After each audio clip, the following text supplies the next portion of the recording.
यादव समाज तो आज से कसम खा ले, अगर वो यदि अखिलेश भैया का मान सम्मान करता है तो सभी ब्राह्मणों को बहिष्कार कर दो, अपने घर में कथा कराए ही ना। जिसे ज्ञान है कथा करने का तो क्यों ना कथा करे। छीना गया, ब्राह्मणों द्वारा छीना गया, भाजपाइयों द्वारा छीना गया है।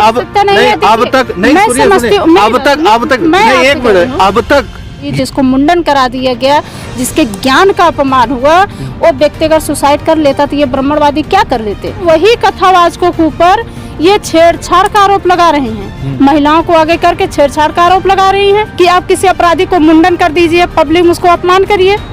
ऐसा तो नहीं लिखा है। फिर ये ब्राह्मणों ने किया क्यों? मैं तो खासकर आज यादव समाज को कहूंगी, क्योंकि खुले बाजार में किसी यादव कथावाचक का अपमान हुआ है। साथियों नमस्कार। इटावा में जो यादव कथावाचक के साथ जो घटना घटी, पूरे यादव समाज के लोग और अन्य समाज के लोग भी मर्माहित है कि आखिरकार ऐसा क्यों किया गया।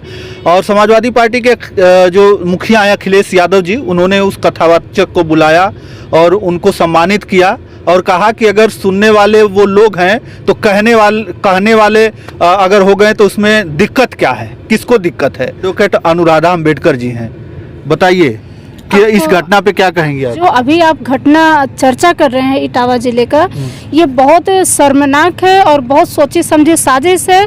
ये एक मानव गरिमा, एक जीवन जीने का अधिकार छीना गया किसी का। अगर वो कथा कर रहे थे तो ये उनका ज्ञान था, उनकी शिक्षा थी। अगर वो कथा कर रहे हैं तो ये बेहतर है, अच्छी बात है। किसी धर्म किसी एक ही जाति के लिए नहीं बना हुआ है, एक ही व्यक्ति के लिए, एक ही जाति विशेष के लिए नहीं बना है कि एक ही जाति विशेष का व्यक्ति कथा करे और अन्य जाति के व्यक्ति कथा ना करे।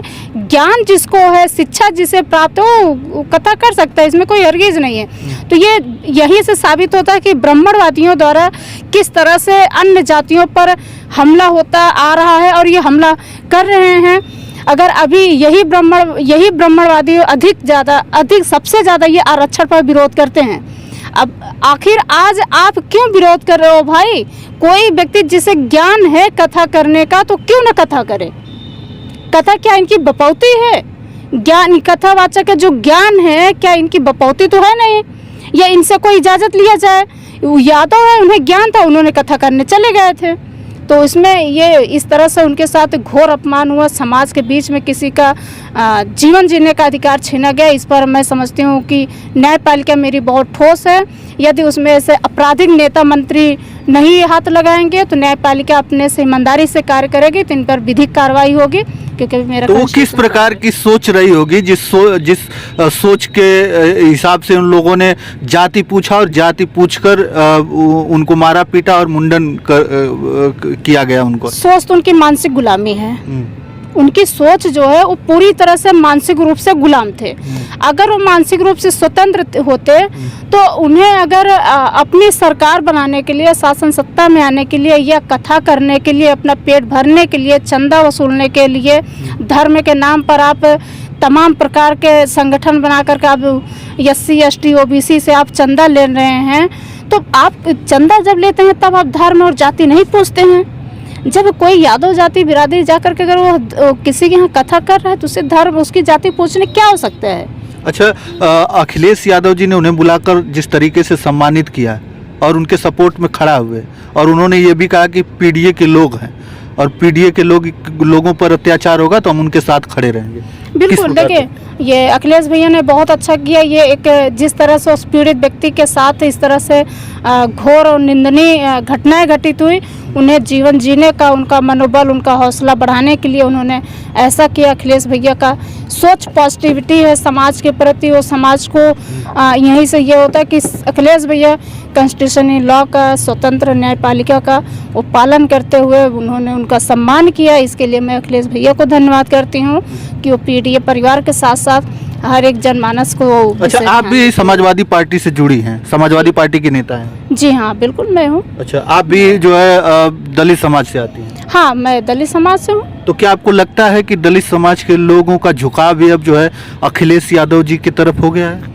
हाँ, बिल्कुल है, जाएगा ही, क्योंकि अखिलेश भैया विशेष हर जनमानस का जीवन जीने का अधिकार जो है उन्हें देने के लिए वो आवाज़ उठा रहे हैं। तो आखिरकार ये भी तो कहा जाता है कि दलित समाज का जो है प्रभावी वोटर है बहन कुमारी मायावती जी का, बसपा का। तो क्या वो जो है अब वोट बैंक बदल रहा है? देखिए ये जनता तय करेगी, हाँ। ये नेता से बेहतर जनता होती है। तो आप पढ़ी लिखी हैं, एडवोकेट हैं, प्रयागराज हाँ, हाईकोर्ट में आप प्रैक्टिस अरे मैं- करती हैं, तो फिर इसके बाद आप जैसे लोग जब अखिलेश यादव जी के साथ हैं, तो फिर बहन कुमारी मायावती जी के साथ कौन लोग हैं? जनता है। देखिए ये जनता तय करती है कि मैं अखिलेश यादव जी के साथ हैं या मैं मायावती जी के साथ हैं, ये जनता तय तो करती अखिलेश है। यादव जी में ऐसा क्या दिखा कि आप उनके साथ में होगी? अब वो हमारा अपना विचार है, उसमें अभी मैं इस पर ऐसा कोई टिप्पणी नहीं पहले कर तो आप भी बहन मायावती जी के सपोर्ट में रही होंगी, उनको वोट दिया कर। अब मेरा राजनीति ही समाजवादी पार्टी से स्टार्ट हुआ है। अच्छा, जी हाँ। तो इससे पहले भी तो वोट की मैं बात कर रहा हूँ।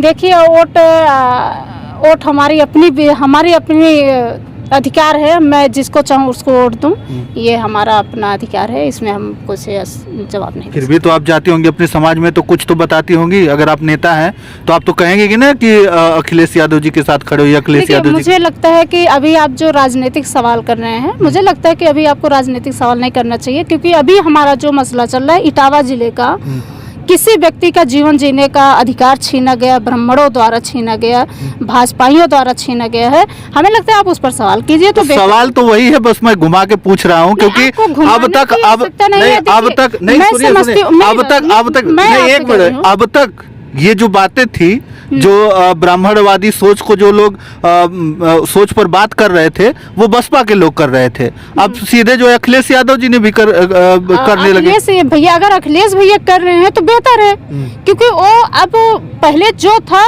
भाई, उस वक्त की मैं बात नहीं कर सकती हूँ, लेकिन अखिलेश भैया अभी तो जिस जनमानस के जीवन जीने का अधिकार छीना जा रहा है, वो उनके लिए लड़ाई लड़ रहे हैं, वो उनके लिए आवाज बने हैं कि आज जिसका हम कहते हैं समाज में जिसकी बेइज्जती हुई, जिसको मुंडन करा दिया गया, जिसके ज्ञान का अपमान हुआ, वो व्यक्ति अगर सुसाइड कर लेता तो ये ब्राह्मणवादी क्या कर लेते। और आपको पता है, आप तो राजनीतिक सवाल करने लगे। अब आप सोचिए भाजपाइयों का और ये ब्राह्मणवादियों का, ये इतने मानसिक गुलाम हो जाएंगे भैया, इतने मानसिक गुलाम हो जाएंगे, इनका इतिहास तो गवाही है कि ये मानसिक गुलाम है। सोचिए पहले, अब वही कथावाचकों के ऊपर ये छेड़छाड़ का आरोप लगा रही हैं, महिलाओं को आगे करके छेड़छाड़ का आरोप लगा रही हैं। अरे जब उनके साथ, अगर उनके साथ ऐसा हुआ तो ये कथावाचक अगर उनके साथ छेड़छाड़ किए थे, तो फिर ये सभी लोग जाकर के न्याय थाने पर क्यों नहीं जाकर रिपोर्ट दर्ज कराए? जब मामला हाईलाइट हुआ, जब इन पर आरोप लगने लगे, इन पर कार्रवाई होने लगे, तो फिर ये महिलाओं को आगे कर दिए। यानी कि महिलाओं को हर हाल में नंगा करना है, महिलाओं को हर हाल में बेइज्जत करना है। अगर उसके साथ छेड़छाड़ हुआ था तो ये कथावाचकों ने अगर उसके साथ छेड़छाड़ किया, ये जाते FIR करवाते, पुलिस बुलवाते, ये कि मुंडन करवा दिए, क्यों? उसकी जाति पूछ लिए। भाई अपराधी का कोई जाति होता नहीं है, फिर आप उसकी जाति पूछ कर मुंडन क्यों करवा दिए? कानून में तो ऐसा कोई सेक्शन नहीं लिखा हुआ है कि आप किसी अपराधी को मुंडन कर दीजिए, पब्लिक उसको अपमान करिए, ऐसा तो नहीं लिखा है। फिर ये ब्राह्मणों ने किया क्यों? जब उनके घर की महिलाओं से छेड़छाड़ हो तो ब्राह्मणों ने उनका मुंडन क्यों कर दिया? भाई ब्राह्मणों ने उनका मार्केट में क्यों जलील कर दिया? वो थाने पे पुलिस वालों सौंप देते, पुलिस न्यायिक प्रक्रिया से अब तो ये साबित हो गया कि अगर किसी दूसरी जाति का कोई कथावाचक है, कोई पंडित बनकर मतलब अब तो लोग कहते हैं कि शिक्षा से ही वो सब कुछ है, जो उस योग्य होगा वही जो है करेगा। तो अब तो ये साबित हो गया कि कुछ किसी दूसरी जाति का व्यक्ति है तो वो कथा नहीं कह सकता। देखिए मैं आपसे यही कहूँगी कि मैं ब्राह्मणों को तो मैं तो कहूँगी भाई ठीक है, करो तुम कथा करो। यदि SC ST OBC समाज शिक्षित है, समझदार है, तो ये मैं तो खासकर आज यादव समाज को कहूँगी, क्योंकि खुले बाजार में किसी यादव कथावाचक का अपमान हुआ है। यादव समाज तो आज से कसम खा ले, अगर वो यदि अखिलेश भैया का मान सम्मान करता है तो सभी ब्राह्मणों को बहिष्कार कर दो, अपने घर में कथा कराए ही ना, ब्राह्मणों से करवाए ही ना। अगर यादव बिरादरी कथावाचक हो सकता है, वो कथा कर सकता है, उसका अपमान हो सकता है, तो ब्राह्मण पैदा थोड़ी ना लेकर पैदा हुआ है। ब्राह्मण से हम क्यों करवाए भाई? यादव समाज आज से कसम खा, मैं समझती हूँ अगर यादव समाज पेरियार वी रामास्वामी जी का सम्मान करता है, अखिलेश भैया का सम्मान करता है, माननीय स्वर्गीय मुलायम सिंह जी का सम्मान करता है, तो ये ब्राह्मणों को बहिष्कार कर दे कि हमको ब्राह्मणों द्वारा अब कथा वाचन कराना ही नहीं है। समाजवादी पार्टी में भी कई सारे नेता ब्राह्मण नेता, तो पढ़े लिखे होंगे, वो मानसिक गुलाम नहीं होंगे, वो स्वतंत्र होंगे, शिक्षित होंगे, इसलिए होंगे वो जो शिक्षित हैं। देखिए हमें ब्राह्मण से थोड़ी ना नफरत है, हमें ब्राह्मणवादियों से नफरत है। ये जो ब्राह्मण प्राणी है, जो ब्राह्मणवादियां दिखाते हैं, जो अपने आप को ज्ञानी समझते हैं, मैं उनको कह रही हूँ, हर ब्राह्मण बुरा नहीं होता है।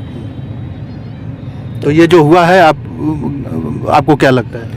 ये मैं तो बता रही हूँ कि मैंने तो आपसे कहा लास्ट में कि जिस यादव समाज, यादव व्यक्ति के साथ इस तरह से घोर निंदनीय घटना घटित हुई, समाज में उसे अपमान किया गया, उसका मुंडन कर दिया गया, उसी तरह से यादव समाज अगर इस चीज़ को ध्यान देता है, वो शिक्षित है, समझदार है, तो सभी उन ब्राह्मणों को बहिष्कार कर दे, वो अपने घर में कथा वाचन कराए ही ना, ब्राह्मणों द्वारा कराए ही ना, बिल्कुल नहीं कराना चाहिए। अच्छा। और मैं समझती हूँ कि ऐसे मानसिक गुलामों को, ऐसे ब्राह्मणों को ऊपर सख्त कार्रवाई होनी चाहिए।